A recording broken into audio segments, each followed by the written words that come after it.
Well, they've got a lighting show that's set up goalposts as well as that ball next to the Eiffel Tower. Massive crowd around the Trocadero, and look at the crowd at Stade de France. After tonight, one of these teams will tie Australia for the most appearances in a Rugby World Cup final. That's 3, incidentally. The French have been there in 87 and 99, England in 91 and 03. There is the England lineup, and here is their coach, Brian Ashton. It's going to be a massive occasion for everyone concerned, I think. You know, we fully understand the difficulty of the event and the challenge that we're going to face, but you know, we're ready for it tonight. I've never seen an England team as ready as these guys are tonight. Well, the French have made the semi-finals of every Rugby World Cup except 1991, when England beat them in the quarter-finals. And here is their defensive coach, Dave Ellis. It's always key is defence. If you don't defend well, then you get punished, especially by top teams like England. But there's lots of other factors that go into it, particularly like last week. There was the kicking, the chasing, and many other aspects to the game. Bernard Lepore has not given English-speaking interviews so far. Here's the toss. Raphael Ibanez, Phil Vickery. Choice. That's a tackle or pulse. Tackle or pulse. Tackle. Pulse. Your choice. So kick off. Kick off. And do you know which side you want? Box street. Let us look at the street. Okay, Phil Vickery not really caring which way he runs, of course, having lost the toss.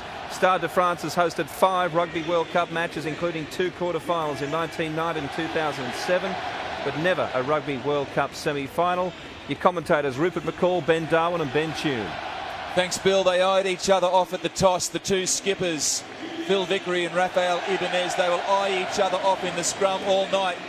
Welcome to Le Crunch. That's the way this game's been billed in the press this week. It means the same in French as it does in English. This is a crunch match between two magnificent rivals. They've played each other this the 90th time in rugby history, and none as important as this match for a spot in the Rugby World Cup final. Ben Tune, Ben Darwin. Thanks, Rupert. High stakes rugby, you're right. Does not get any bigger than this. Both teams had massive quarter-final games. Both teams would have been emotionally, physically and mentally drained from those quarter-finals. I think the team that can bounce back from that and be able to, I guess, lift it up even another level for this semi-final match will win this game. Well, if we do want to talk tactics just a tiny bit, I think if you can shut down Sheridan and you can shut down Wilkinson, then you can beat England. I think that's what France will be targeting to do. I don't think they'll go for the dirty tactics. 99, I think, showed that probably isn't the way for them in big crunch matches, because it takes the focus off them playing the right type of way. And they don't need to anymore, I think. I think they're a good enough side to win this purely on talent. Andrew Sheridan, the beast from Bromley, monstered the Australian pack last week. But Peter Tafilias and Olivier Milieu will be waiting. And waiting with a great sense of anticipation, as we are, Johnny Wilkinson and Matthew Tate. The Tai Chi. The blonde-haired assassin there. Crazy Horse, as he's affectionately known, Lewis Moody, looking to get to every breakdown. Serge Betts and the Biarritz Bomber on the other side of the ledger. It is amazing how quickly Wilkinson's been able to hit form, given the amount of injuries he's had. Here he is back in the tournament and hitting his straps, but his kicking hasn't quite been on song from the mark between the posts. You're absolutely right. Ben Darwin at the moment is averaging 63%. He's normally up over 80%. He's complained about the balls for the first. Well, he complained he hasn't been able to practice with the balls that he plays with. This week he got to practice with 6 of the match balls, so he's a happy boy. Let's see if it translates into a better kicking game from him. The French, under the guidance of Bernard Laporte, prepare to take the field of battle. And it might come down to a kick. This match will hinge on something special, possibly spectacular. A new page in rugby history will be written. Both sides were beaten in the pool stages. The French on night 1 to Argentina. The English 36-0 to South Africa. They are the other sides in semi-final contention at Stade de France tomorrow night. But for now, it is France and it is England, and it is going to be big. I was quite surprised by Phil Vickery getting back into the starting team. Stevens, I actually feel, is a better prop, but Vickery's leadership really told against the Australians last week. He was extremely emotional after the game, and it's interesting to see Vickery actually isn't leading the team out, but he is captain for tonight's game. You can see Jason Robinson leading his English side out. He plays his 50th Test match tonight. Many thought he wouldn't get to play another one. He wouldn't reach the 50 milestone after tearing his hamstring against South Africa. Such a proud moment for Jason Robinson. Lewis Moody had the honours last week against the Australians. Phil Vickery waited for Moody to take the field and then sprinted his team past the Wallabies at that stage, as he is doing again here at Stade de France. And they had the upper hand over the Wallabies in the early phases of that match. Phil Vickery again lets Jason Robinson absorb the accolades. 40,000 English supporters in the crowd. 40,000 French supporters in the crowd. There is no shortage of passion. Yeah, Rupert, we saw a marked contrast, I think, between how England approached their quarter-final to Australia. Australia were very relaxed, very composed, cool, calm and collected. England really fed off the passion, and, you know, they got in a huddle and they were hugging each other and firing each other up. Both these teams, passion personified. And you can just see, I mean, it gives you goosebumps watching sort of grown men hugging each other and making out with each other nearly. We'll see it in the anthems, door. It's great when you've got two teams that believe they will win the game, and you've got two teams here that honestly believe they deserve the spot.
Reflections on the trials and the tribulations, the sweat and the tears, the dreams of young boys. Posters on the wall leads them to here.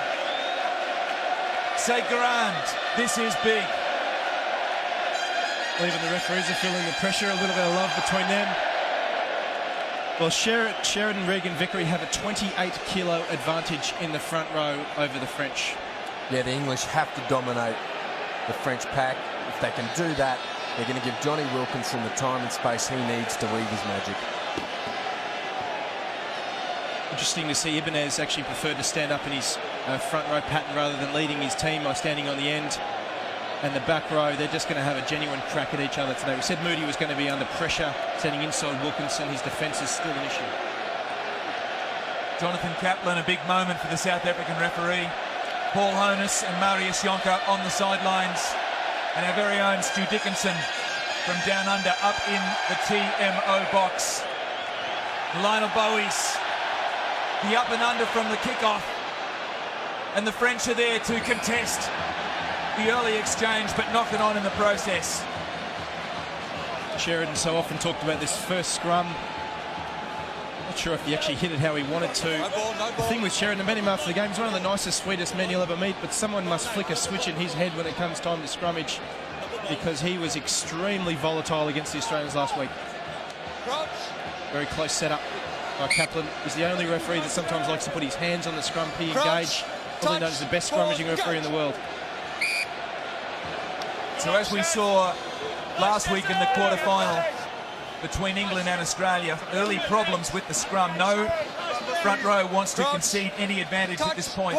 You can see the French already on set up 2 to 3 inches below, so he's penalising there for taking it down. And the English play on quickly. Taking it forward is Nick Easter. The little bulldog Gomersall clears to the left. And that cotton wool in the air belongs to Simon Shaw. Gomersall, the box kick. Was Lucy onside? Damien Tray. Lucy gathers. Lucy has scored a try. Unbelievable in the opening moments of this match. Less than 90 seconds on the clock. And Josh Lucy collects the bounce over the top of Damien Tray and scores a spectacular 5-pointer. Well, wake up, France. Have a look at that. Not even 2 minutes in, Lucy has pinned his ears back. Eamon's wandered back pretty much. That says it all. It wasn't like it was a positional issue. He had plenty of time, plenty of space. But you've just got to go for the ball. You can't second-guess your opposition. They're always going to be pouring through on you. Well, it was a wonderful kick from Andy Gomersall. Damien Tray slipped. And Josh Lucy, well, he timed his run perfectly. The perfect start for England if Johnny Wilkinson can convert, but it's out to the left. Just over 2 minutes gone. Stade de France semi-final number 1. England 5, France 0. Drama already. Well, look, that's great chase from Lucy. Look at that tap on the head. Thank you very much.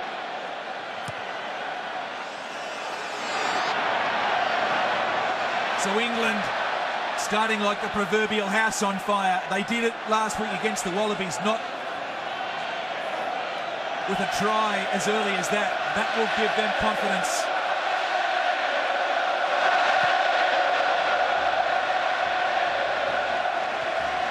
It certainly will bring their crowd into the equation nice and early. Johnny just getting a left footer away, trying to settle the boys down a bit. Emotions will be high. He's got to try to settle down the nerves.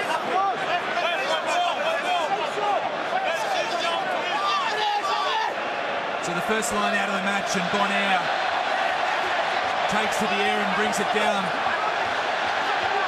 for Les Bleus, and you will hear that tonight from the crowd. Allez, Les Bleus. We've heard it all week on the streets of Paris.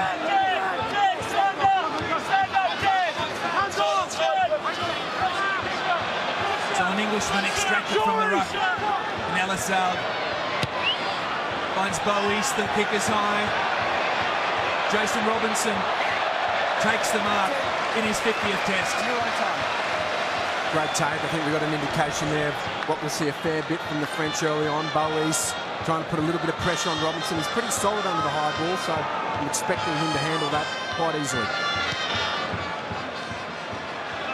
Well, France, they're going for the 7-man drive. Nick Easter was basically right on the ball there and shut their line-out drive down. It'll be interesting to see what England go for.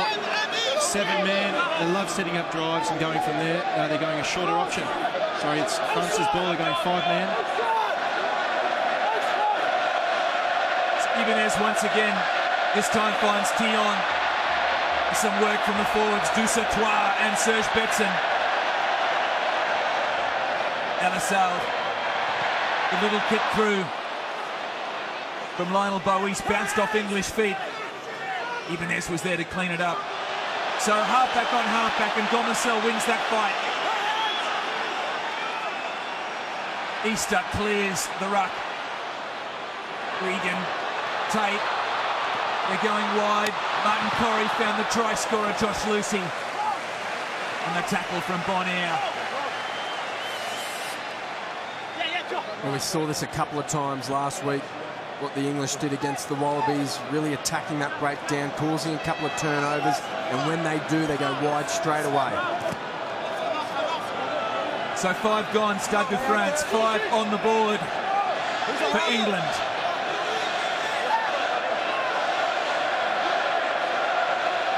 This time, Betson brought it down for Elisal. Bowies, the pass was loose. Marty picked it up and carried it forward. Dusatoir scored the try against the All Blacks last week that gave the French side confidence. David Marty, strong once again. Back to the right, the French. Bowies finds Josion. Dusatoir, he's everywhere in the early stages.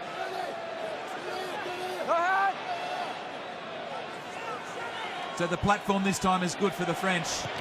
And that field goal must have been attempted from close to 60 metres. It's play on and Serge Betson. He's on the spot. Recycles the ball, Elisal. Josion takes the hit and bounces back inside. Watch out, watch out. Jean-Baptiste Elisal finds his skipper. Ibanez, the most capped hooker in the history of the game. Advantage France. Bowies, they have some space. That's Amans. We will come back for the penalty. You could see why England were trying to shut it down as quickly as they could. They were caught short side. They only had 4 men up against 6 on the other side of the field. France still able to go down that passage. Clean break wasn't made, so the penalty accrued. I think that's Easter right on the ball. Not at a kick. An ambitious field goal attempt. You're right, Rupert. I think that was about 60 metres out. This is pretty much how... This is the French way of playing rugby at the moment. They just probe and probe, have a couple little runs. They're very patient, and they wait for the slightest hint of an overlap or maybe a mismatch, so a forward attacking... a back, attacking a forward, and they take that opportunity and try to make the most of it. Lionel Bowies from dead in front makes no mistake, and now France are on the board as well. So the French absorb the early blow of an English try. Get themselves on the board in the 8th minute. They trail by 2. Interesting to see how many resources the French put into the first breakdown of set piece, because the English were so good at counter-up on the first phase against Australia. 7 there. So Bonaire's good work from the restart is rewarded.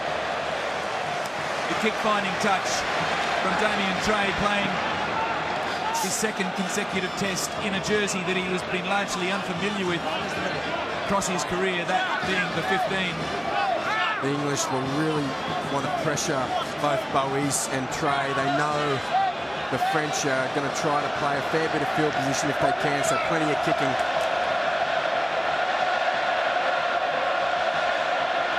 So that time it's loose from England, and the French capitalise.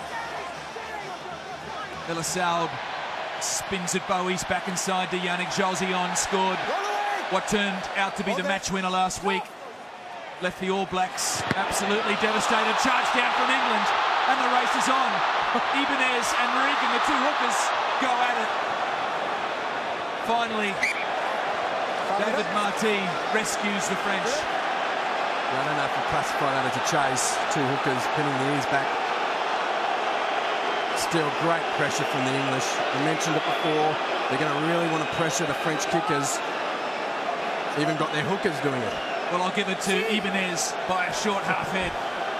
Keep heads up, right side. The French have got to put a lot more distance between their 9 and their kicker in general field play, because the English They're putting a huge amount of pressure off them off the breakdown. Big scrum. Same again. You can see the folding of the bodies. The French are trying to take Sheridan down as low as they can. Sheridan is very, very tall for a loose head prop. Taller the loose head prop, the lower you've got to take it to the deck. Again, we've talked about how they outweighed him. Sheridan even slipping over the top on that one. The big man, he doesn't like it down there. So the French with their backs on the try line. This is such a significant aspect of the game, the scrum, and certainly the English have the territory and the forward momentum right here, right now. Elissalde tried to spoil, the referee said play on. Here's Billy Wiz, Jason Robinson, met and driven back. Nick Easter picks and gets things going in a better direction for England. Sheridan himself. Okay, leave it.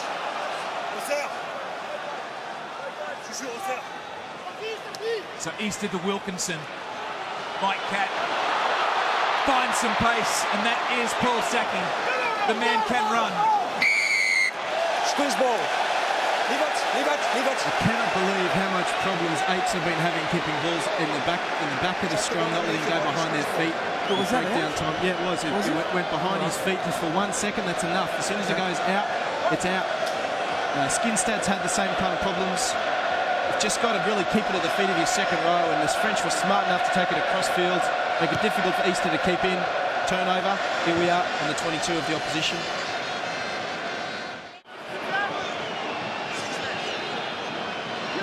The English haven't beaten the French at Stade de France since the year 2000. Will this be their night? Hold. Such a big night. Rugby World Cup semi-final.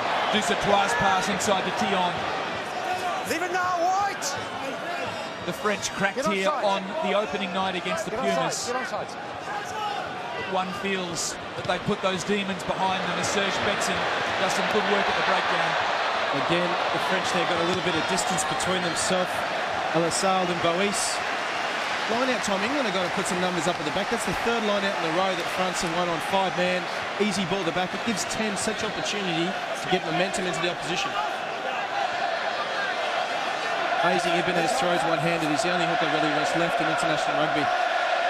Throws with one hand.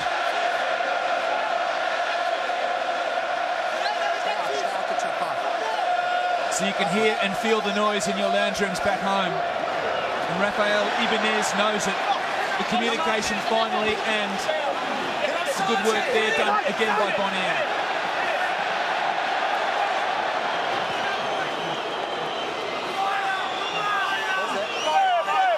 The English are happy to let him go a couple of yards as long as they can get him to the ground. That was Kay on that occasion, just pulling it down by the back. So Fabian Palouse in his 118th test for his country. And the high kick from Bois. Josion gives chase. Lucy never got close to it. The ball bounces now for England. Wait there, 7. The kick this time from Catt. Yep.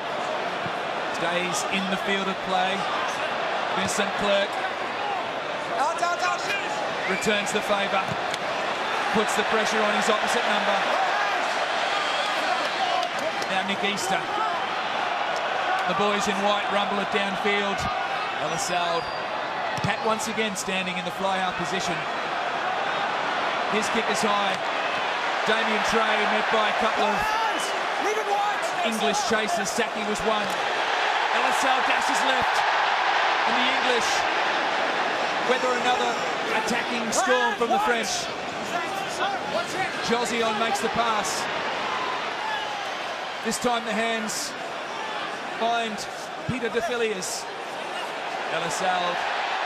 Damien Trey gets over the halfway line. Serge Betson steadied the ship for the French. So Josion back inside with Dusatoir. Thierry Dusatoir, one of the form players for the French in this tournament, executes well again. The French stringing the phases together. Josie on. Vincent Clerc this time distributes. Here they come. Heymans steps off the left. Looks for Ibanez. Great work, France. But the pass went forward. Well, they're not going to let him get away with another one this week, are they? Well, what an amazing... Have a look. They pan out here. Have a look at the players. How many players are on the ground here trying to get their breath back. An amazing passage of play. The longer that passage of play goes on, the greater chance that this can happen, where you can get a mismatch where a back can attack a tide forward, and that's when opportunities arise. The two things that were happening there is, one, England were having a lot of difficulty on the fold. They weren't getting around quick enough, and so the French, if they kept going on the flow pattern the same way, they were finding themselves with an enormous amount of space. The other thing, Saki came off his wing. We talked about that last week, and it almost went pear-shaped for him. Then he managed to get across and get the tackle in time on the sideline.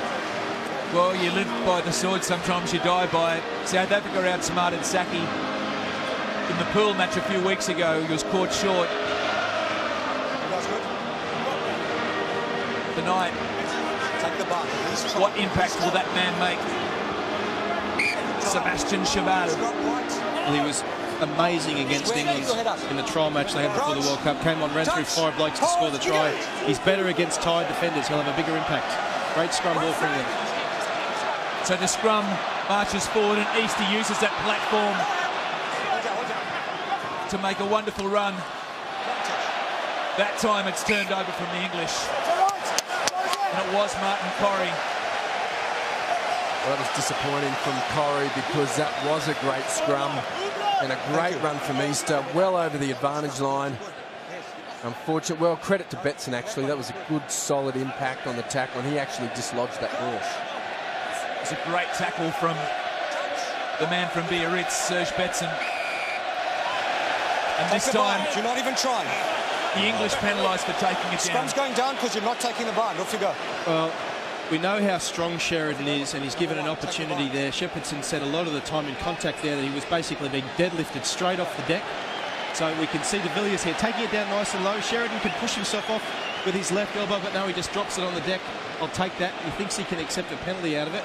Kaplan the other way around gives the penalty to France. My apologies. Well, I would have thought after that last scrum, why would England, you know, I mean, that they're obviously dominating that area of the game.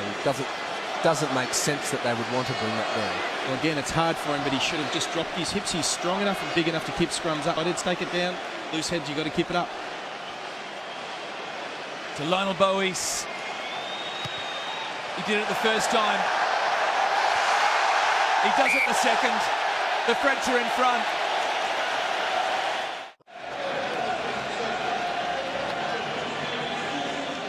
Applause from Sebastian Cheval and co on the bench.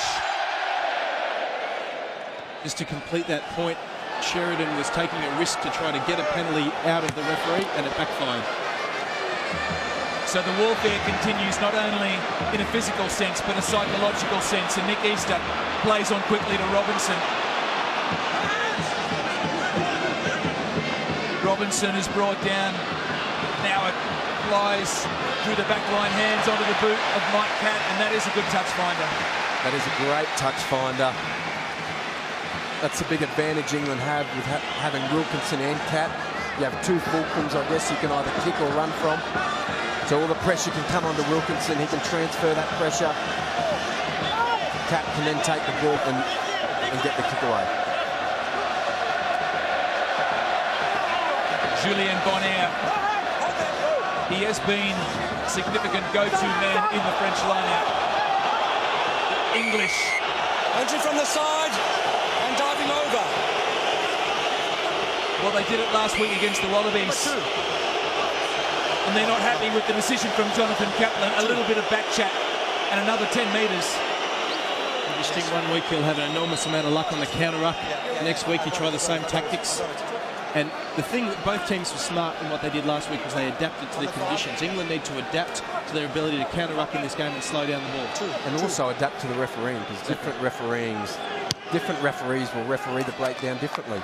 Kaplan obviously will have no bar of teams coming in remotely from the side, like Corrie did there. Well, he didn't hold his feet either, Martin Corrie. Dived straight over the ball. Palouse the experience will be vital this evening.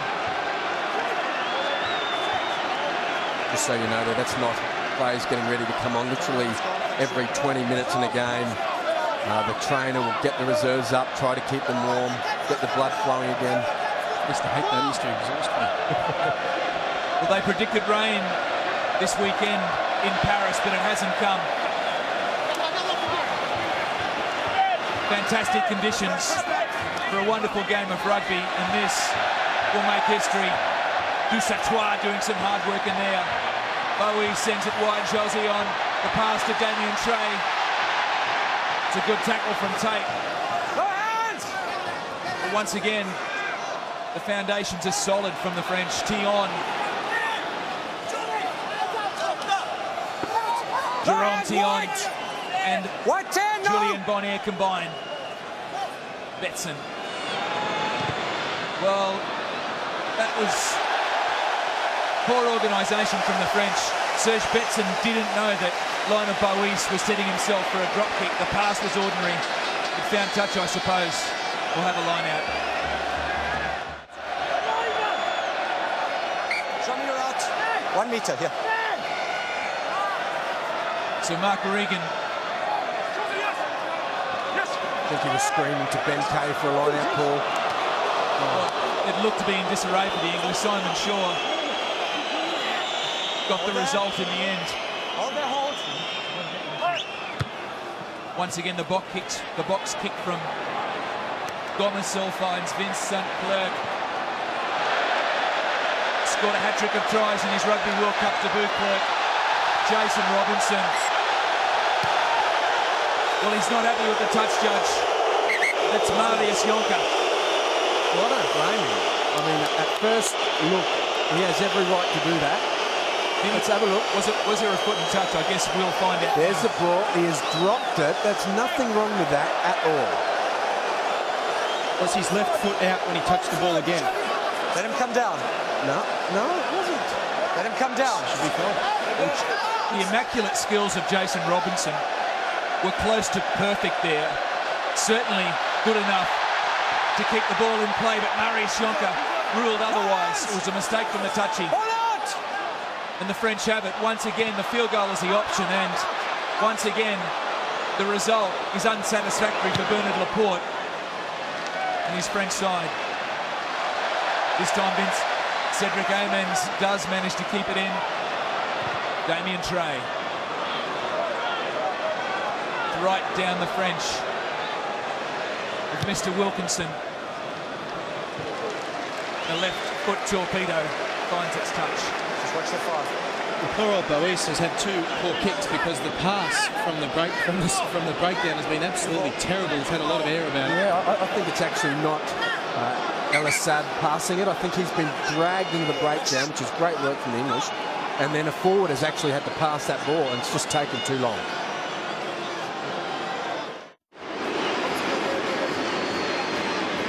So as this line-out prepares to take place, an interesting picture we saw a moment ago. That man, Fabien Pelouse, put his hand up, and Sebastian Chabal is warming up on the sidelines.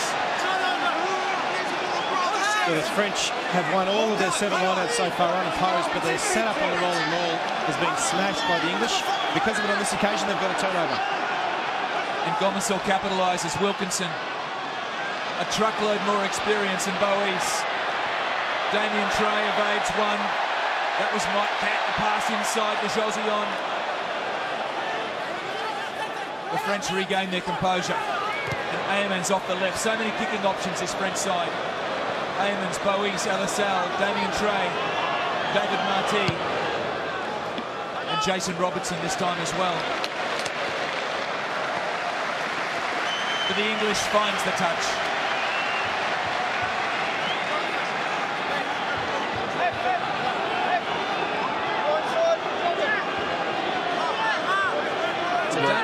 Sorry, Rupert, good work from Trey there. Number 1 goal there is to beat the first defender. Once you do that, the defence in behind is normally a little bit splintered. When the next defender came, he then transferred the ball. Good work from an inexperienced fullback playing well. So this is the drama of a rugby test match.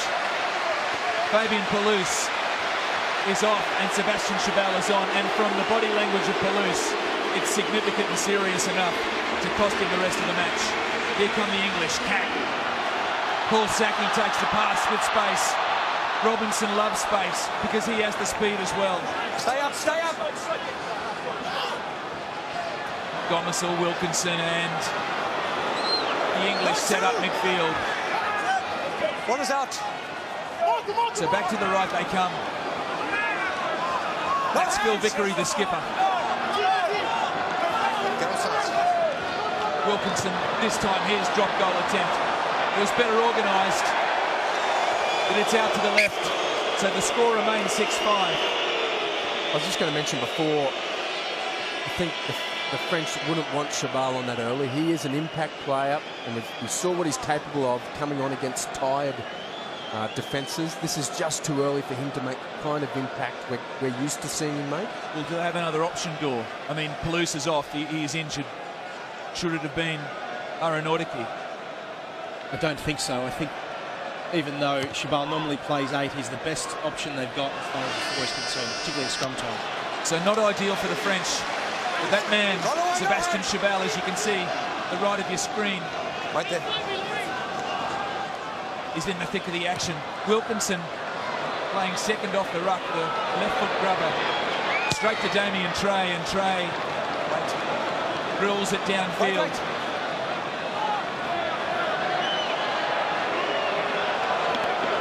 So Mike Catt, all the time in the world. Not the perfect kick for him for all the time that he had. Yeah, well, sometimes you can have too much time because you actually think about what you're doing.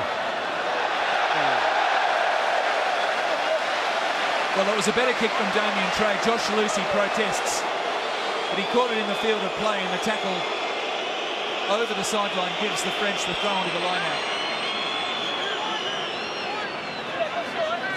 Well, look, that was Gomersall's ball. A player coming forward needs to call that and take it. Lucy was in all sorts of trouble. Well, it looked like it came off the knee of Damien Trey ultimately, so that's why Josh Lucy was disappointed. Barton Corrie. And how does the English line-out look at this stage? Well, they've had 2 line-outs so far and they've fudged them both. They've set up for the rolling maul here and they've just stayed in field. So they flirted with the sideline. Ben Kay makes the pass and Josh Lucy off his wing takes it up hard. Here comes Tate. Great tackle, Georgian. 6 from the side. So he got it beyond the advantage line, Matthew Tate, and that put Serge Betson in a position or an angle where it's transgressed and given away the penalty. Simple thing about that is he's consistent. The team will be happy about that. They're just going to be cautious on their lines now. If you come in from the side, it means you've then got to go back around a little bit more. Careful about your lines. You can see Betson just on the inside. There he is at 6. You've just got to 1 or 2 feet to come around from the hindmost legs and enter the breakdown. It's hard because the ball's there. You want to take that opportunity to get the jackal and the turnover. Serge Betson remembers with great disappointment, with great pain, the semi-final in 2003 when these sides met. He was yellow carded for a late tackle on this man, Johnny Wilkinson. Wilkinson's boot guided the English home to victory back then in Sydney. Here in Paris, the left boot of Wilkinson from 55. It's out to the right, and so the score remains 6-5 to the French.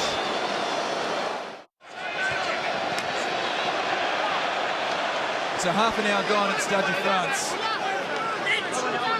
and it's tight. It's tough.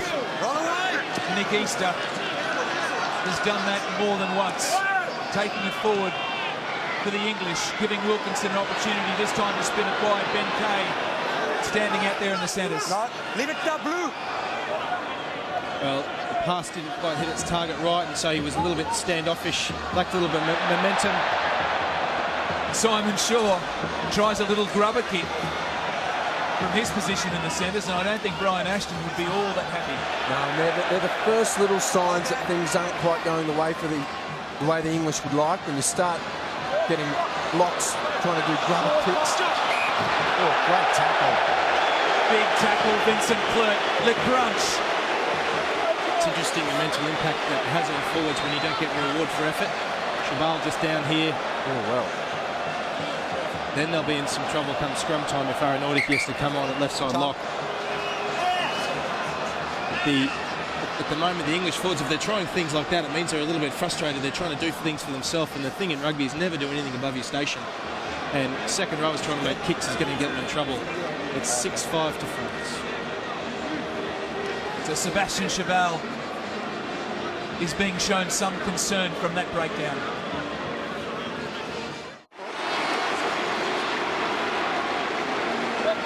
And the crowd roar as their man, their hero, Come in, please.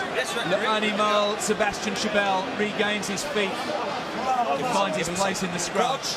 Touch. Ella Sal's defeated.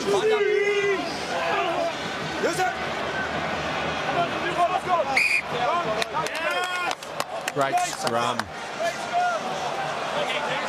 The hard side to bring up is the right-hand side. It means Vickery's got to change his angle. He's got to use that left leg and just work out at Miu. They got it nicely there. It really stops Al-Assal being able to hit his 10 with any kind of angle, so they're going to try it again here probably. They don't get it, and it's good ball. It's much better ball for the French. Not a great pass for Bowies, but he did well. One bounce, a little right foot kick over the head of Saki. No option, Paul Saki, but to concede another line out to Bernard Laporte's men. I'm going to go on about it, but the point of difference, if you can get good scrum ball, the 10 gets the ball well and he can take the options he wants to. If it goes pear-shaped, everything else does. It doesn't enable you to get a kick like this in. Well, Saki, well, I don't know if he had no options. He had a fullback standing right there. Whether or not Robinson was telling him, hey, I'm unmarked. He had a bit of time. Well, he is not the most experienced winger on the field, Paul Saki. This will be a massive occasion for him, as it is for everyone, but experience does play its part. Bonnier plays his part in the line-out once again. Well, the 9 line-outs so far in the game, England have hardly gone up at all. All they're doing is just counter-rucking or counter-mauling, and it's worked again for them.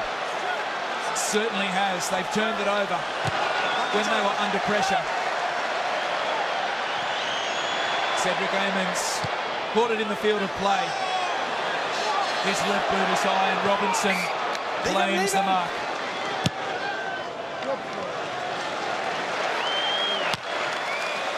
I cannot believe he tore his hamstring 3 or 4 weeks ago against South Africa.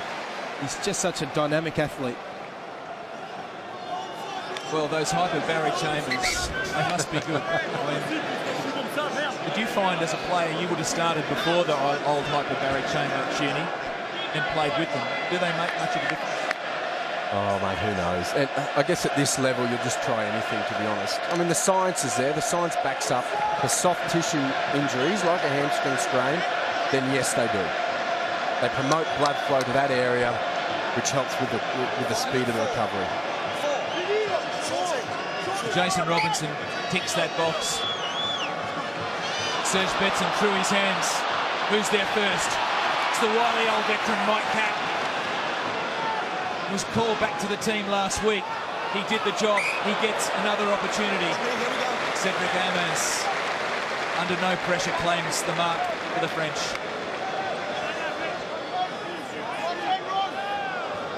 We talk about it often, Rupert and Dore. This 10 minutes before half-time is a great indication of which team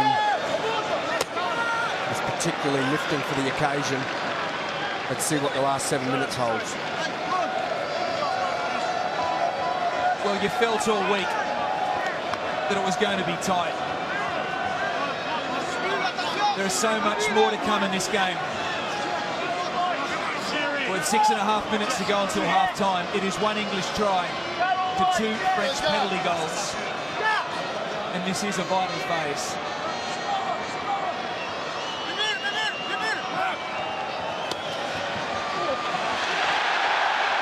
The line-out from Ben Kay was pounced upon by Serge Betson. It was sloppy from the English. Chabal is back and firing.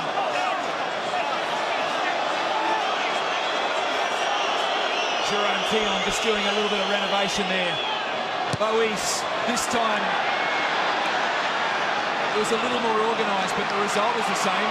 Jason Robinson shapes to run, finds his touch instead.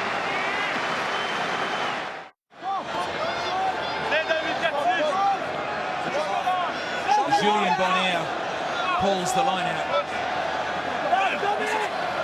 and calls himself. It bounces for El Assal, but it's set up nicely for him, and now the French spin it wide. Cedric Omens got a little drop kick from the wing. So into the end goal, Jason Robinson, the teammate of Sebastian Chabal from the Sale Sharks. 5 minutes to go. Dots it down. Jonathan Catlin, you heard him confirm, 5 minutes to go until coaches will have the opportunity to say a few words. It's interesting, isn't it? Some games will be scrum-based. I think we've only had 3 or 4 scrums in this game so far. We've had 19 line-outs. And it's the way that teams will play that'll focus on it. England wanted to focus on the scrum last week. They got what they wanted. Thierry Dusatois, in the early stages of his Test career, he's contributed significantly to the French effort, especially after the disappointment of not one. Bois to the air. Robinson will have time to make that cup of tea and then make the catch. Yeah, too much time, way too much time. The whole point of that, and I'm sure Lepore is blowing up a bit about it, Robinson, when he catches that ball, needs a French defender hitting him at the same time. We've seen him so much, particularly in 03 against Wales, tear teams apart on the counter-attack. He might take the mark, take that quick tap and then go. Even with the hamstring torn, he just seems to have that ability of acceleration and evasion. So Lionel Bois hasn't been so convincing in this first half for the French. He is only playing his 11th Test. Frederic Michalak waits on the bench. And Dusatois executes the line out well for the tricolours. Hold there, 6.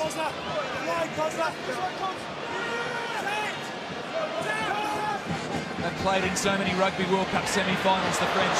The pass just on from Josion to Marty, but the pressure there from the English defenders. And it was because that first breakdown was slowed down by the English forwards that the D-line of the English was able to come up fast, and Tate was able to make that hit at the very least to slow things down. They couldn't get the offload. Interesting in that defensive line there. Cat was flying in at Josion, or both Wilkinson and Cat were trying to tackle Josion. They obviously see him as a danger man at 12. Both doing something wrong. 3, keep your elbow up and let him bind. Let him bind. You're taking it down. No way. Here we go. Come in. Kaplan into Vickery about his right shoulder. Elbow up. I'll protect him from the danger for him. He just tends to make his right shoulder go a little bit high. See me, you're trying to get underneath him there. They've got that left-hand side. Good pressure. To the left, they spin it. Robinson back inside to Lucy. Dusatois levelled him. Wilkinson with plenty of depth. Cat. That pass was ordinary, and Tate was under pressure. No hands now. Somehow the English pick it up off the back, and Simon Shaw funnels it back to Donesil and Wilkinson's boot. Damien Trey engages in the good old kicking duel. Like Cat. South African born, grade 7, man of great experience. Many will remember Jonah Lomu making footprints over the top of Mike Cat in 1995. He's bounced back. The France came second best out of that kicking drill there. Now, within their own 40, this is where Wilkinson can be so dangerous. Lucy looks like he's grabbing at his hamstring now, so it's become a little bit contagious. In the English back line, Robinson passed the hamstring tear off to Lucy, and there it goes. You can see him grabbing it. I tell you what, when you see players grabbing at the hamstring, it's not insignificant. It's a genuine strain. It's an interesting one for the English as well, because Toby Flood and Dan Hipkiss, the two outside back reserves. Cedric Amons, the French winger, takes the mark. Jason Robinson, of course, can play on the wing. So if Lucy goes off, the reshuffle will be interesting.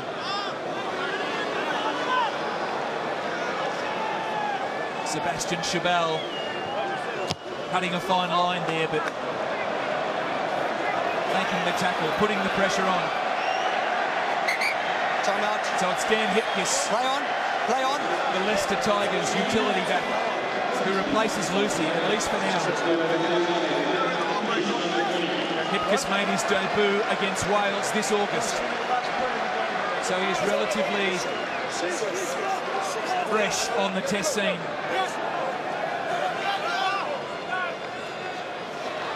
Simon Shaw and Easter. Andrew Sheridan doing some hard work.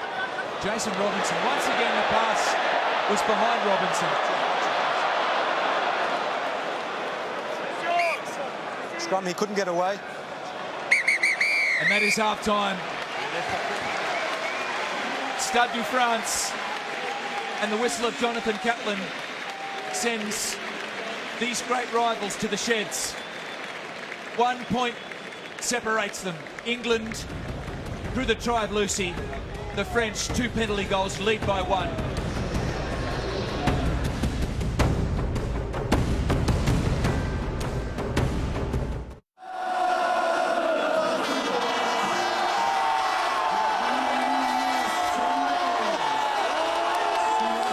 Scenes there from Rugby Town. It's been set up across the Seine from the Eiffel Tower at Trocadero. A whole bunch of marquees, big pool in the middle, and lots of atmosphere as the teams prepare to come out. Jonathan Kaplan, the referee tonight, took charge of the only English victory over the French this year. That was in the Six Nations match at Twickenham. And funnily enough, he was involved in the only English victory in Paris, or the last English victory in Paris in 2000. He was a touch judge in that game. Now Chabal and Ibanez having a good chat with Kaplan there. He's explaining something to Rafa Ibanez as we hand you back to Rupert McCall, Ben Darwin and Ben Tune. So Ibanez prepares for 40 minutes of a match that feels like it is going to hinge on a twist or a turn, something special that is going to put one of these sides into a Rugby World Cup final. Yeah, the game's still very much in the balance. My French isn't fantastic, but Kaplan explaining, or Ibanez explaining to his players that Kaplan is really focusing on that breakdown, so all players have to really try to get in behind and come through the middle of the breakdown, not from the side. Obviously an area that he's going to be concentrating on in this second half. D-lines from both teams at the moment are pretty impressive. No one's made a clean break as far as this game concerned.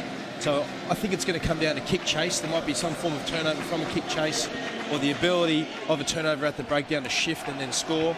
And kick accuracy as well from Wilkinson is going to be a massive issue. Has been poor so far. One of them is going to make a mistake or hit the target. That's going to get up. This whole World Cup, actually having possession has been a negative thing. So the team normally with the least amount of possession has actually ended up winning the game. So if you have less possession but better field position, that's normally the side that's winning these games. France won the game against New Zealand last week with 28% of the ball. So far England's had 35%, but it may have to come down to this guy, not Vickery Wilkinson. You wish, Dor. Bill Vickery will look to lay the platform. Johnny Wilkinson, can he do what he did to the French 4 years ago? Sebastian Chabal hopes not. He's on for Fabien Palouse, who is injured and seems destined to take no further part in this match. Dan Hipkiss is on for Josh Lucy in the English back line, and that's a great start from Johnny Wilkinson. He finds his target.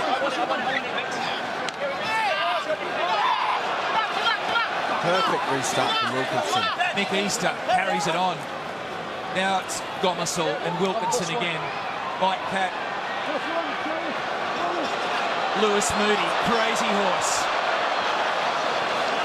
In his 51st test, gallops forward. Back to the right. Simon Shaw got rid of it. Paul Saki. Serge Betson had a cruncher in store for him. The French tow it through, and now the chase and the race is on. Dan Hipkiss gets there first, and Cedric Hammonds wraps him up. Peter de Villiers showed great pace to be there as well. Gomersall. Now it's Mike Catt there playing halfback now. Andy Gomersall arrives.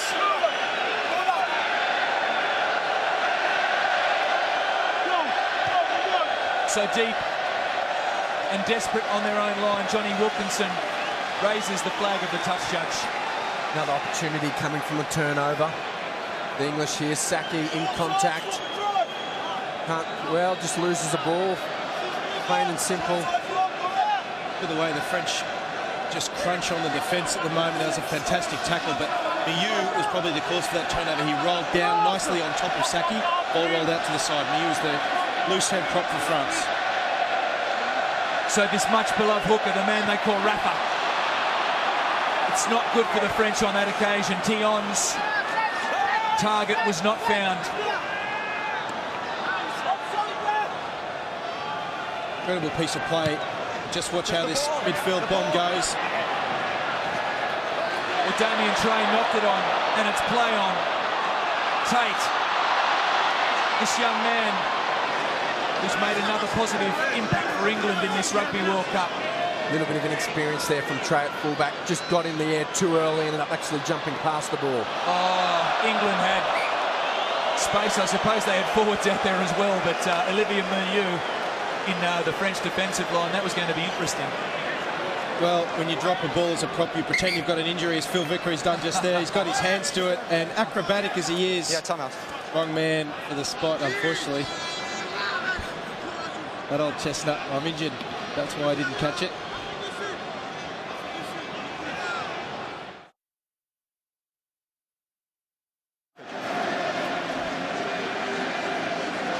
Well, for the length of time that it's taken Phil Vickery to get his act together, the injury seemed to be realistic.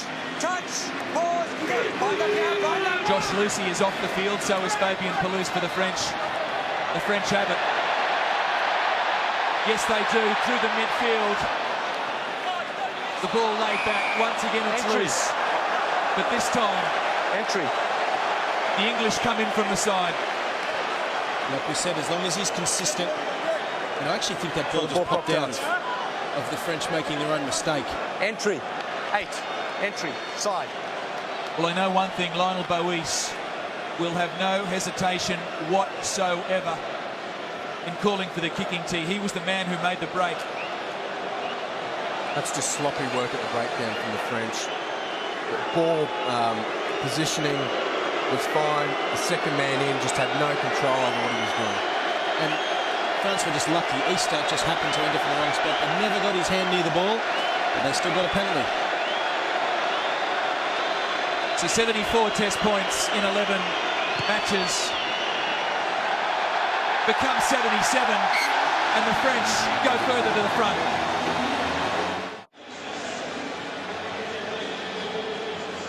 So 9-5 in favour of the home side. A side that has never won the William Webb Ellis Cup, playing a side that won the last trophy in 2003. The French have played in a couple of finals. So have the English. It's all to play for.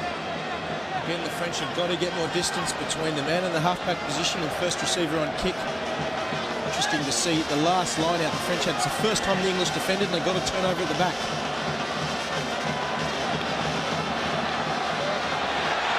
So the ball from the 22 restart bounced off an Englishman into the hands of a Frenchman. A little kick through. Great work, Lewis Moody. And it provides an opportunity for Dan Hipkiss. Hipkiss the pass. Mike Catt. This is Matthew Tate. Here comes the cover. Tate 3 metres away. English have the advantage, and they have the space out wide. Hipkiss once again takes it back inside. Jason Robinson in his 50th test. David Marty brings him to the ground. Andrew Sheridan laying the bricks for England. But now the penalty. Entry. There it is again. We're going to hear that word, I think, hundreds of times. All right, that's an exaggeration. But plenty of times today. Entry, players not coming. The players coming in from the side at the breakdown. You can treat him. Lewis Moody, fantastic work.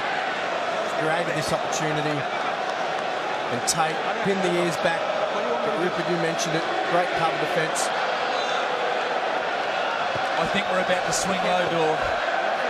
Well, given what's happened in this game so far, surely a chip and chase inside your own 40 is not the smartest option, because the D-lines are so good. The only opportunity that's going to come is turnover shift, and that's exactly what England did so well there. You called it, and you called it well, Ben Bowen. Yannick Josian in his 50th Test match this evening. Let's not forget that. He together with Jason Robinson playing in their 50th Test. Olivier Milieu is another one celebrating that milestone this evening, the French prop. But this time Josian gets it wrong. Johnny Wilkinson certainly hasn't been kicking at his best in this tournament or in this match. Brian Ashton hopes, the English supporters pray. Johnny Wilkinson ponders the task. And Johnny Wilkinson performs. Another 3 for the English.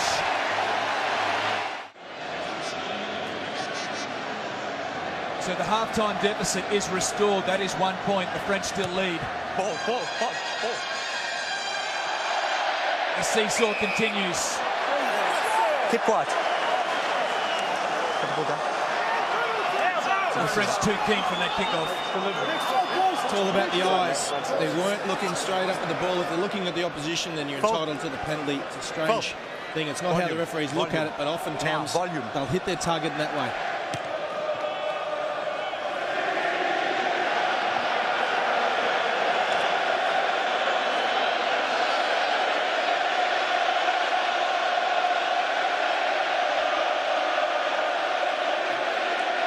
They came in their thousands.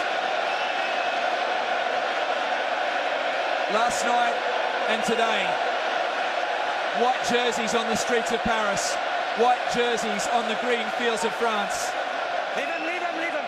Gomersall and Wilkinson combine with a forward to find the halfway line. This time the little kick from Andy Gomersall. Damien Trey just takes his time, settles the ship for the French who, in the last 5 minutes or so, have taken a few wrong options. They look a little bit rattled. Nice piece of refereeing there by Kaplan, as opposed to penalising him for being offside. Just pulled Simon Shaw back from being in an offside position, so it didn't affect the flow of the game. Rupert, when are we going to see the Michelak burger? It's about time. I think that the French need a bit of a spark. Well, the French supporters are hungry for it. There is no doubt about that. And Frederic Michelak, as he did last week against the All Blacks, is quite capable of lighting a magical spark. Gomersall for now finds Mike Cat. That pass was on the borderline, and so was that one. This Jonathan Catlin, the South African, catches up with the English.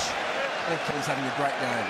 He's been absolutely consistent at the breakdown with the forward passes. It's interesting we mentioned Michelak just before there was a forward pass off the field. It was line ball, but it seemed to be right. It seems to be listening to his touches. He's refereed the scrums very well as well. He loves that hand on the props to tell where they're going to come in. You can see where De Villiers is heading now. On the hit. He gives up 13 or 14 kilos to Sheridan. Regan is into them.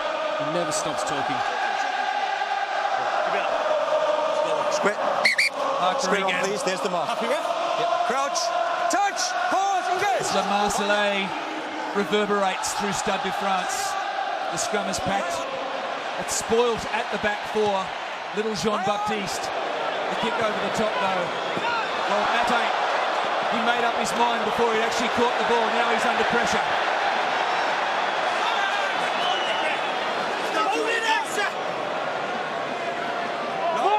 The little bulldog Andy Gomersall. He made his test debut in 1996. cannot tell you how outstanding that scrum was by De Villiers. He's played Sheridan perfectly this game, and now he started to find the channel. And here comes Michalak. Shashevsky's also on the field for Ibanez. So Dimitri Sazevsky, and that man, Mr. Michalak, he turns 25 on Tuesday. He would rather celebrate that birthday focusing on a Rugby World Cup final. Sazevsky, that match you mentioned, Ben Darwin, the lead-up game, the warm-up match, where Sebastian Chabal scored the try that won the game for the English. Well, Sazevsky made a match-winning tackle, a try-saving tackle on Phil Vickery. The little twists, the little turns, half an hour to go. The ball rolls forward for the French. And down the right-hand side, Jean-Baptiste Elassal. Andy Gomersall kicks it dead, and so we'll come back for a 5-metre scrum. Nice piece of work there by Shashevsky going short side. They knew that their rolling balls had difficulty all day, so he decided to make that short pass, a nice little kick through, and that could have gone any which way. That's what you want from your bench players. They need to make an immediate impact. Shazetsky, in that instance, did so. Nice deft hands from him. Created the opportunity, and as you said, that could have easily gone the French way. Well, they've called it a melee of cultures across the tournament. And melee is the French word for scrum, and there might not be a more significant scrum in this match than this one, Ben Darwin. Well, they've showed everyone else in the world how to scrummage against what is the best front row, no question, in the world. Eamon's the best tight head. This is the best working group. The scrum together as England, and they're going to try to put some heat here back on the French. And it's French ball. I can't see them going for the pushover, but at the very least they want to get it in and out as quick as they can. Intensity, adrenaline, and a French scrum. Bonaire off the back. It was loose for Elassal. The flick pass was brilliant. Vincent Clerc steps inside. Lewis Moody and co were there to meet him. Michalak back for a drop kick. Frederick Michalak. Well, it was ugly. Paul Sackey applied the pressure. And Frederick Michalak off the mark with that one. What about this? Could have been anything. Could have been disaster. In the end, it was beautiful for the French. It's the way they play, and how much did Michalak miss by? Well, Chabal ran across the face of the pass, and it may have ruined it a little bit for them. Always running his own agenda, Chabal. You never know where he's going to pop up. So Wilkinson this time for England. Cedric Amons, he played fullback on opening night. Much more comfortable on the wing. The pass to Michalak was a little bit of a floater from Elassal, but the right boot, he looked for the bounce, he didn't get it. Matthew Tate will fire this pass to Johnny Wilkinson once again for the 22 drop. Well, we know Michalak's a confidence player, so for him personally, he just needs to get his first couple of plays right, and his French teammates will feed off that. It's so important for the English in this part of the field not to make a mistake, because they'll be punished for it. Happened against South Africa so many times. Time on. Joe Worsley, in his 64th test, replaces the mad dog, Lewis Moody.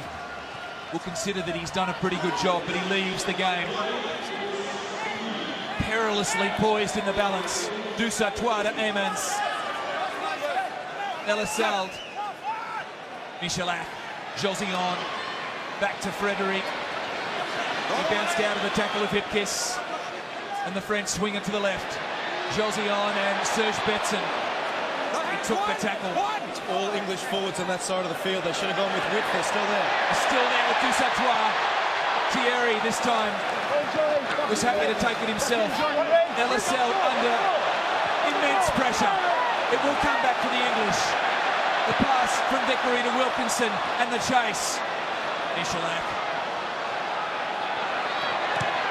retrieves the situation for the French.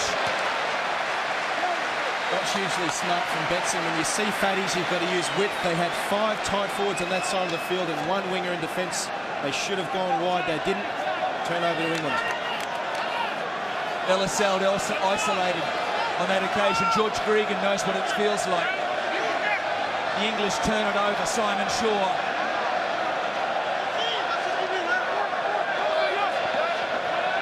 The crowd sense it. As Ben Kay bumps it down for sure, it's loose. The players must sense that in the remaining 25 minutes, somebody will put their hand up.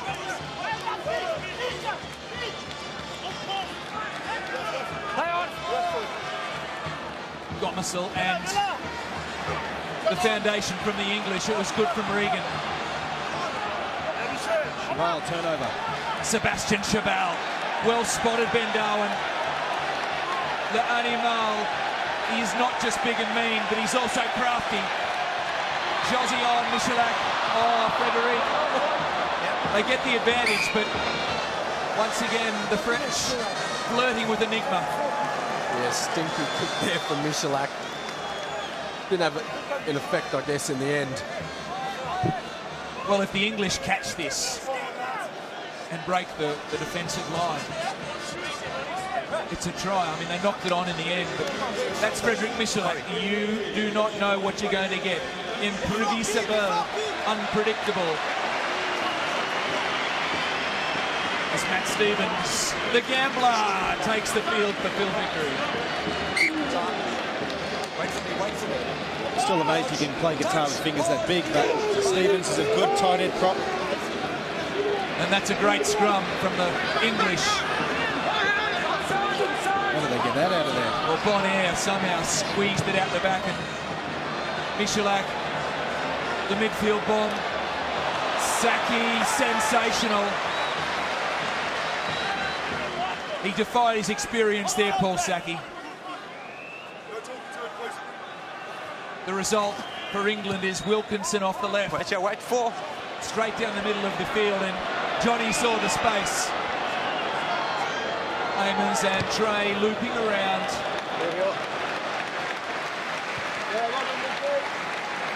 What a difference between the two sides tonight. I don't think the English have had any charge downs against them, whereas the French probably had 5 or 6 during this game. It's either delivery the 10 or the distance of the 10.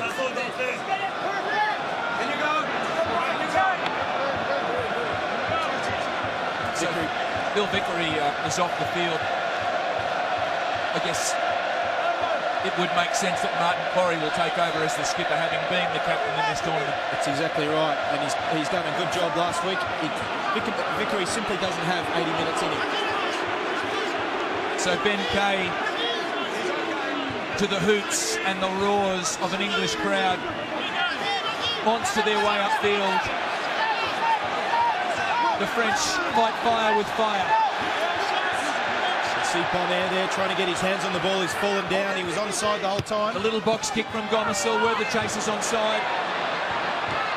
Cedric Amons had time. The mark claimed. Push back 12. He's looking for Damien Trey.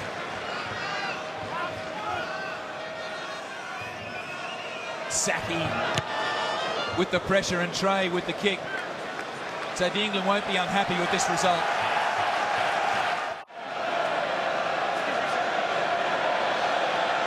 Given this scenario, everyone talks about something putting their hand up and doing the right thing. It may be someone putting their hand up and doing the wrong thing, particularly inside your own zone. Who will crack? Who will rise? Who will go through the Rugby World Cup final next week?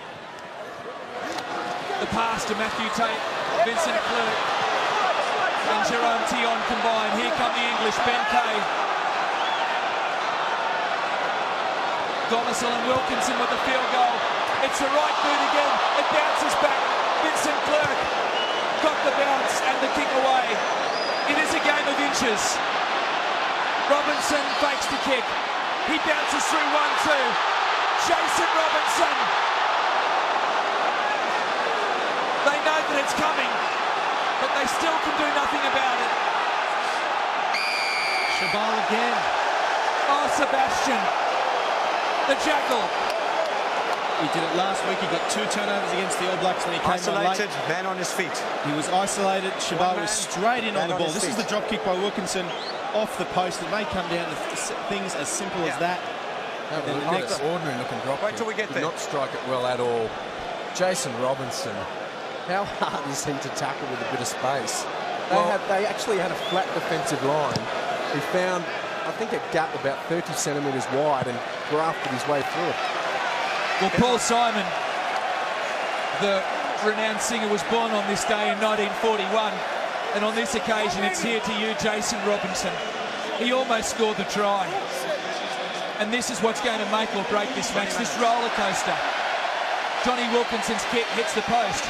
The experience for the French is Christophe Dominici, who replaces Cedric Amons, and Chabal, who turned it over at the breakdown, does it for the French at the line-out. Again, the English are doing a good job of disturbing that setup. They're never able to keep tight, the French. Hold there! Hold there! To Elissalde. This time the French look for that platform. It was Betson and Dusartois. This man. And they got away with it last week, the English, but Jonathan Playing the Catlin, half-back. Didn't have the ball. he's had a closer eye on it. Let's have a look at the replay. Hit 10. That's your mark. So the Ben Kay or Matt Stevens There. There. is touching the halfback there. It's Stevens. Yeah, coming through on the halfback when he didn't have his hands on the ball. South African penalising a South African. Yeah, Matt Stevens, born in Durban. He can sing. He made the final of a singing contest. Raised $125,000 for Nelson Mandela's charity. Don't take it. It's his ball. And unfortunately, he was the one that made a pretty crucial error against the South Africans deep inside his own zone. Just loves the counter ruck. Got himself into trouble there. So with Andrew Sheridan on guitar and George Shooter on saxophone, who will sing for the English? Who will roar for the French? They have the ball. They have the territory. Elissalde marching his troops onwards and upwards towards the try line. They cross the 22. Sarzeski has it. Yeah, Simon Shaw, great work to get his hands on the ball in that maul. Josian back inside to RT. This time he is isolated. Matt Stevens has got it now. It's turnover. Delaney, well, that is off the side of the boot, but it will give Saki an opportunity to contest. Damien Trey did well. He's brought to the ground by Cat. Now we're on the 50. Elissalde and Michelak once again over the head of Matthew Tate. It's Johnny Wilkinson in fact, and Wilkinson, blonde on blonde. It's at this stage of the game that the kick-chase lines start to fall apart a little bit. There's these fantastic opportunities as Robinson took earlier, and the ability to offload from this kind of scenario from Trey may give them the try they want, France. Well, you can see the white in the crowd. You can also see the red and the blue that matches the white of the French flag. Wilkinson goes long. That's Vincent Clerc. Scored the try. Sealed the deal for the French in a Six Nations match against the Irish in front of a similar crowd. Chabal, Le Crunch. They were waiting for him. Great hit. Play it. Elissalde under pressure and Michelak dodges and weaves. Betson lost it, regained it. It comes back for the French. Push back one. The roller coaster continues. Michelak climbs aboard. Little kick for his winger Vincent Clerc. Where's the bounce? Into touch. Well spotted from Michelak. Notice Clerc was unmarked out wide. The English defence coming up pretty quickly actually, which is pretty impressive for 63 minutes. Have a look at this hit on Chabal. Great contact. Matt Stevens. It's been impressive since he took the field. Should have started.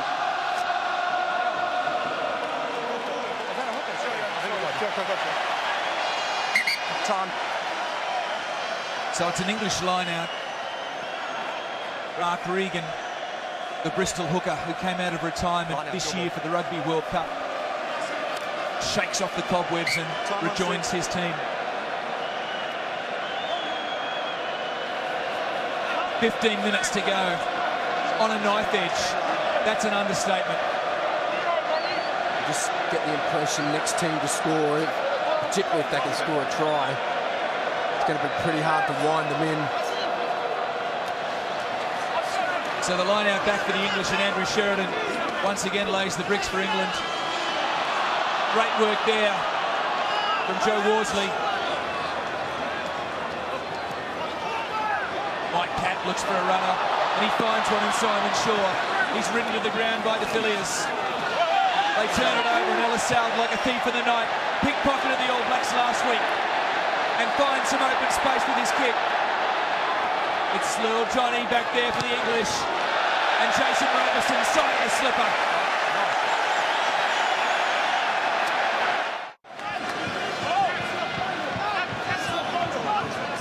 Jean-Baptiste Fuchs is on for the French.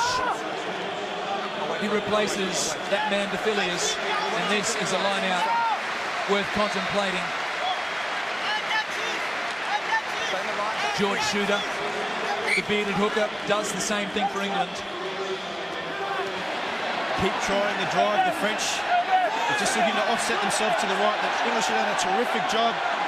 They're getting better and better out of the French. They've got good body height here. The English are too high. So listen to the crowd.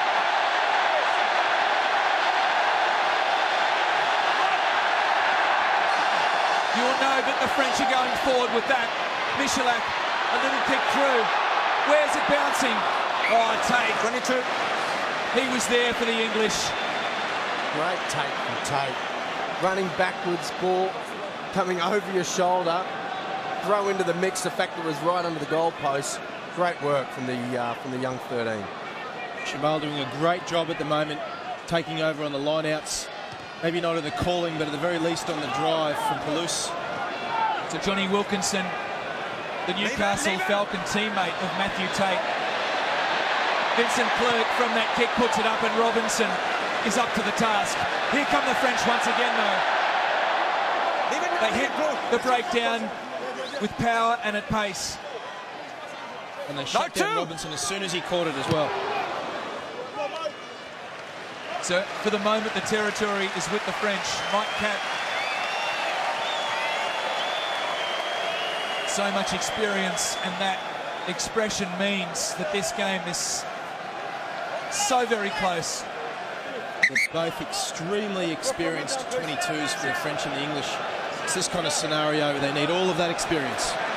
Emmanuel Aronaudici replaces Serge Betsen. Once again, not much experience lost. Well, he was one of the players of their fantastic win over the All Blacks. When he came on for Betsen, he was everywhere. Well, that took place a lot earlier in that match than what Aronaudici expected. Tonight he has 14 minutes and 10 seconds. Make that 11 seconds. And every second, every inch, every play is vital. Chabal, Michalak back inside. Got past Wilkinson. And away, and away. Push back. Ellis Salve. The high kick from Bowies. Aronaudici does well in the air. So advantage to the French. Once again, Aronaudici was on the spot. Ellis Salve. Josion in his 50th. Volleyball from Vincent Clerc. He's ankle tapped. Sebastian Chabal. The anaesthetist. So close. The French go left.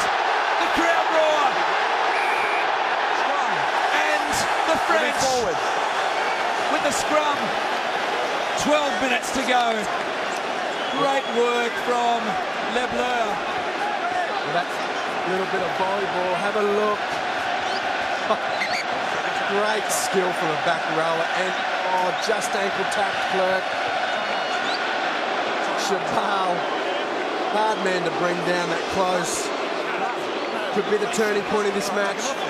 French scrum on the English line. It hasn't been sexy from Chabal because he's not running open field, but he's been outstanding. It's 9-8 to France.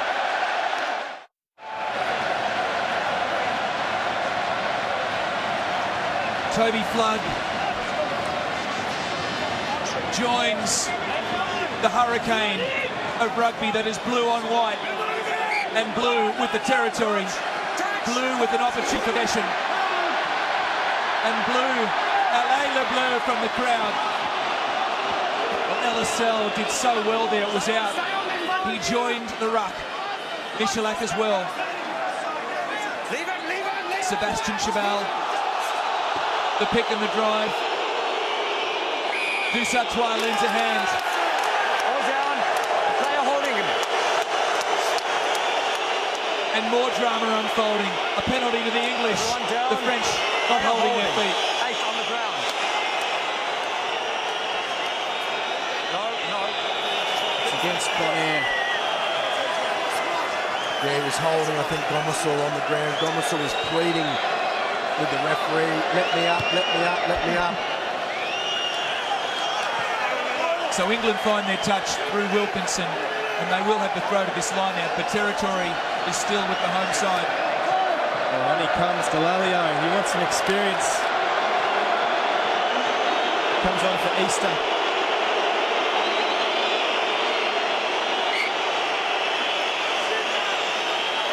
He said during the week, Lawrence Delalio, you don't have to play everyone in a Rugby World Cup. You just have to beat everyone in your way. The French stand in the way of the English and back-to-back Rugby World Cup finals.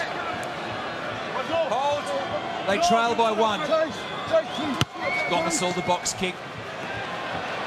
Vincent Clerc is capable of being so brilliant. He puts it on the right boot. Robinson blocks it and kicks it himself. Wait, 21, wait, no. Damien Trey, criticised for his selection of fullback, and almost set up for Dominici. Some serious strife for an English player.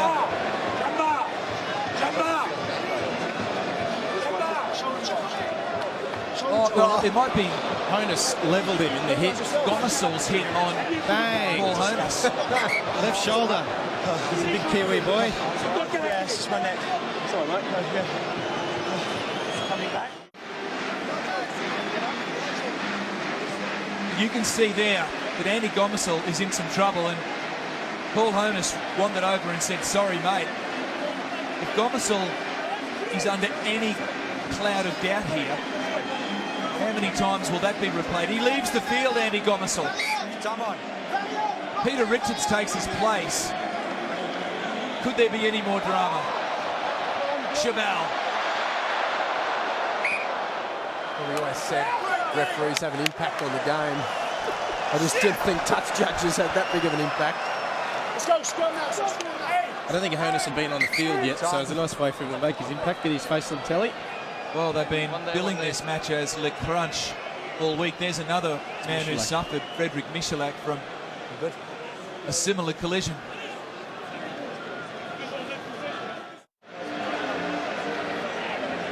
Well, less than 10 minutes to go. And now this, Johnny Wilkinson being treated for an injury. Frederick Michalak is down. Andy Gomersall ran into a touch judge. He's off. What next? Remarkable scenario when your 2 first receivers are down. It looks like something to do with a hip injury here for Wilkinson. He went into the contact on Chabal. Ooh, Might have been a head. I think it was his elbow, right where you don't really want to get hit. I think Chabal cleaned up both 5/8s in one play there. His own man Michalak and then Johnny Wilkinson. He is an impact player. Richards, the replacement half. England feeds the scrum, and Delalio, the experience at the back. Played every minute of the last Rugby World Cup tournament. Wilkinson's back. And the kick. Well, he didn't get the wrong, and it was the top spinner strain on the Dominici. Trey hoisted high, Dominici chases. They waited for Richards to come back to earth before effecting the tackle.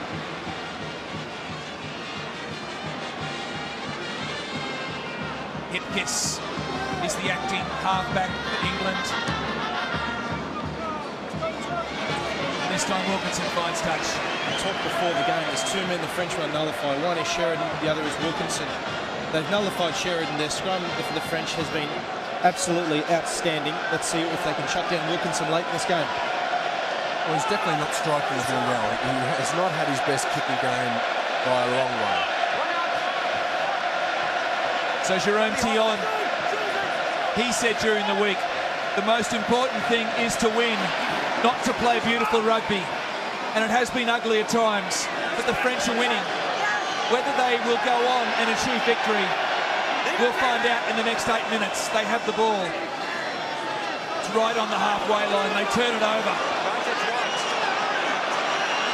Richards and Wilkinson, he'll play for territory. Advantage over. Michalak this time. Well, that kick hasn't found touch. And the English have the upper hand. Robinson, the pinball machine again. Hold. Those in white now get excited.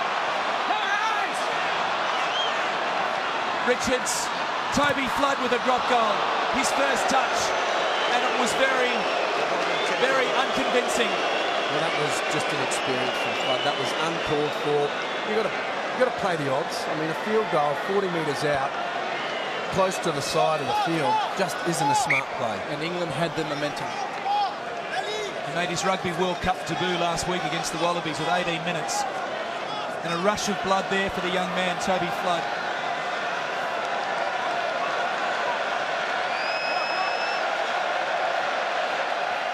Tray. That's ugly off the boot. Saki. He stopped. He stuttered and he spluttered. But he gets it back for Richards. Wilkinson. The pass to no one in particular, but Flood picks it up. David Marty takes him across the field in a tackle. Hip kiss. The pick on the drive. The English with position. Maybe Wilkinson for the field goal. Robinson stands one off. It was a high tackle. Advantage being played, and Sarzeski has given away a penalty that might prove vital in this semi-final.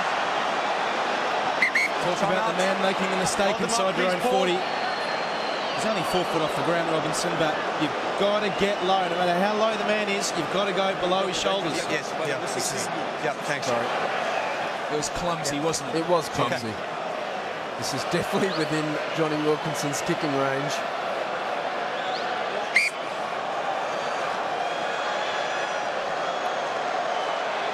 So that boot, the left boot of that man, Johnny Wilkinson.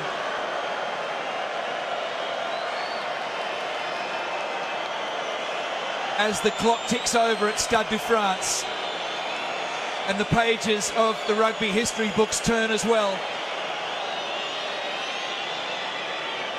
Will victory hinge on this? It's 3 for England. They're in front by 2, 11-9. And the army in white, they like it. Well, the French were starting to get tired at the breakdown. They were unable to slow down the English ball. That's what got England into that position in the first place. And unfortunately for Shashevsky, the mistake was made. So the short, high restart from Frederick Michalak. It bounces back for the English. Play on. You know what Wilkinson will do here. He'll play it like he knows how to play it and drill it. He doesn't find touch though, and Dominici. The pass back to inside to Tray. Now the French with an opportunity. Michalak. They haven't scored a try in this match. Chabal takes it forward. But great defence from the English. Saki and Flood.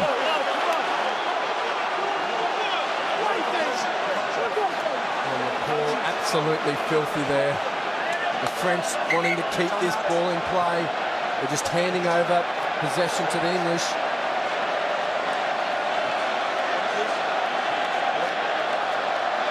Good defence from the two backs. Great defence on the big man, Sebastian Chabal. What is your decision? I haven't seen anything. Penalty. Against? Against blue. Blue 4? A blue sub? Okay. For what? Jab in the face. Okay. This is Chabal's reaction to being After tackled. the tackle, the man was out. He put an elbow to the face. No more. Out. Well, that's massive. That is a big call from Marius Jonker, the South African touch judge, confirming with his fellow South African Jonathan Kaplan that the penalty is Wilkinson's. Talk about turning points. England now will try to hang on to this ball. Let him come down. Try to get the French to commit, obviously, another penalty. So the English are up by 2 points. They have the line out. Shooter finds Martin Corrie, no mistake from Mr. Corrie. And the English in this situation, this is the play, this is the platform. Don't be surprised if you see the boot of Wilkinson. The French appear as though the wind is out of their sails. Corrie was screaming at his forwards, then he turned around, faced the French himself, kept the drive going. Their setup's pretty good. Are they going to break out? They do. Side broke away. Well done. And Wilkinson's pass to Hipkiss. George Shooter there. The French try and repel the English like so many times before in history.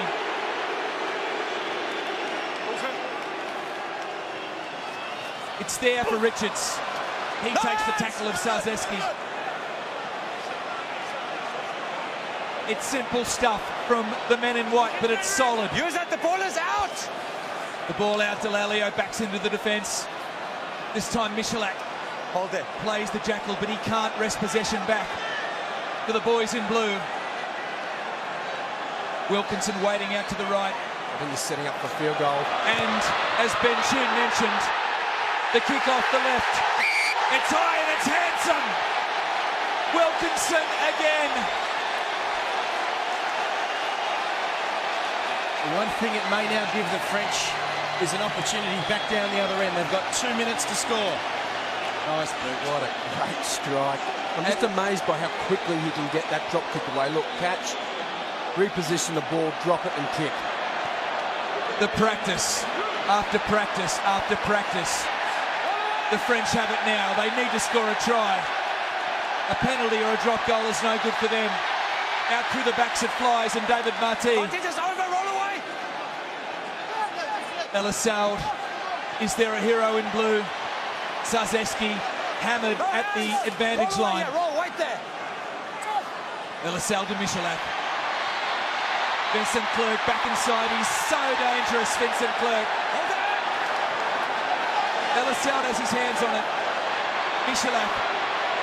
Oh, the pass was a floater, and Dominici had a look. It was a terrible pass from Michalak. I know that's left to right, but we're talking about a world-class number 10. You should be able to fire that left to right and right to left like a bullet. Just didn't seem like he set the ball properly in his hands, and as it flew away from him, he realised he'd lost the ability to hit his target well, but it was a high. So that could quite possibly be curtains for the French. There is less than 60 seconds to go, and this is an English scrum.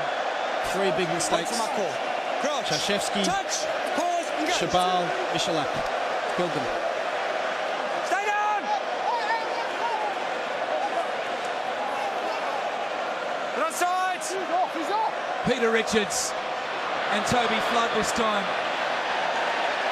The big right boot finds touch. It will give the French another opportunity with possession. Ibanez and Serge Betson. The heartbreak of 2003, they can only look on helplessly. Sarzeski with this, quite possibly the final play. Dusautoir and Elissalde, Michalak, the pass back on the angle. David Marty. A penalty to the French. On the side, not on your feet. 3 points is no good to them though. They play on quickly, Elissalde. Aradoriki. This will be it unless the French can score. Back inside, Josillon. Frederick Michalak. The brilliance of Michalak is required here for his side. To the left they go again. RT to Tion. Sheridan tried to get his hands on it. Alisal to Josian. That's little Dominici, the French. They need some inspiration. Out to the right once again, Michalak. Is this the space they're after? Vincent Clerc burrows his way infield to keep the ball in play. It's the final throw of the dice for the French. Michalak, that pass was flat. Would be a brave referee to call it forward though. Alisal to the right, Michalak. Josian takes it forward, offloads. It's the 8th phase for the French, make it 9. Michalak has to start, take that. That is time! The English, it's back-to-back Rugby World Cup finals for them, and they make history in that respect. The French, they cannot believe it as Sweet Low, Sweet Chariot sounds out around Stade de France.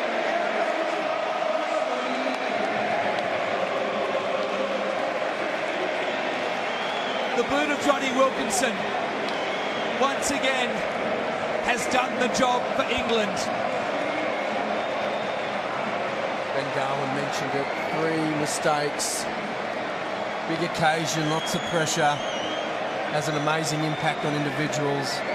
3 silly mistakes, Sazetsky just being lazy in the tackle, Chabal lost his cool. Michalak's last pass. And then Michalak.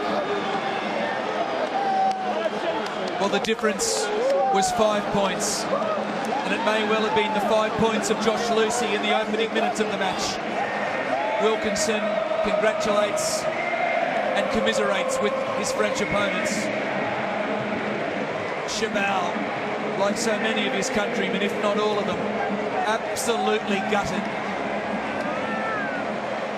Brilliant! The English beaten 36-0 by the South Africans only a few weeks ago. Beat the Wallabies. Now they beat the French. They go through to the Rugby World Cup final. They will take on the winner of South Africa and Argentina. That tomorrow. For now, we'll be back in a moment. I'm in Wood 2.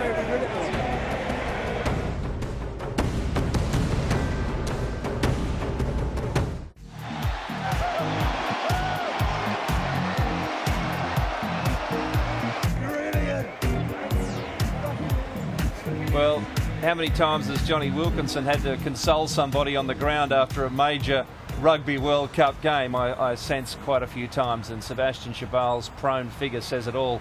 And the English fans will be jammed into those metro trains tonight, and we'll be jammed in amongst them on the way home. I don't think they'll go Maybe back. They'll be on the streets. I don't think they'll go back for the working week next week either. I think they'll just probably stay here and ride that wave of momentum. Singing the Gambler for Kenny Rogers and Matt Stevens. They threw the dice and they come up trumps. Well, the funny thing is Nicolas Sarkozy has been right behind this French team ever since he sensed that there were votes in it. But Gordon Brown, the British Prime Minister, is a Scot. So he's been in strife in Parliament. He doesn't know which way to go. His team's out, so he can't ride the bandwagon. Anyway, it's going to be a very interesting week, and we will follow it conclusively for you. In the meantime, South Africa is playing Argentina in the next semi-final. Can the Argies keep it going? People are saying their run has ended. Well, who knows? They said that about England, didn't they? Stade de France, 4 a.m. Check your guides for details and don't forget the replays. We'll be back with more from this astonishing Rugby World Cup. On behalf of Ben, and Rupert, bye for now. The 2007 Rugby World Cup